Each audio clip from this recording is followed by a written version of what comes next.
সে ঝুলে আছে এক গাছের ডালে। রফিকুল ইসলাম ৪৫ বছর বয়সী এক অটোচালক। আজ সকালে পাওয়া গেল তার ঝুলন্ত মরদেহ। ঘটনাস্থল কুষ্টিয়ার মোল্লা তেঘরিয়া হোমিও কলেজের পাশের এই নির্জন গাছতলা। রফিকুল ছিলেন কুষ্টিয়া শহরের কালীশঙ্করপুর এলাকার বাসিন্দা। বাবা দবির উদ্দিন, মা হালিমা খাতুন। মা কাঁদতে কাঁদতে বলেন, গতরাত ৯টার পর থেকে আর খোঁজ পায়নি ছেলের। সকালে শুনি অটো নিয়ে গেছে।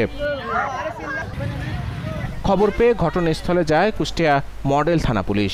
ওসি মোশাররফ হোসেন জানান, স্থানীয়দের খবরের ভিত্তিতে রফিকুলের মরদেহ উদ্ধার করে কুষ্টিয়া জেনারেল হাসপাতালের মর্গে পাঠানো হয়েছে।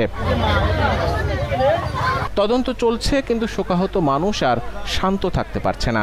রাস্তায় নেমেছে জনতা। কুষ্টিয়া রাজবাড়ী মহাসড়ক অবরোধ করে তারা জানায়, অটোচালক যার স্বপ্ন ছিল ঘরে চাল ডাল উঠুক, যে খেটে খাওয়া মানুষ গড়াগড়ি। জনগণের একটাই দাবি, দ্রুত তদন্ত হোক, খুনি ধরা পড়ুক, আর যেন কোনো রফিকুলের মাকে এইভাবে গাছতলায় এসে ছেলের লাশ খুঁজতে না হয়।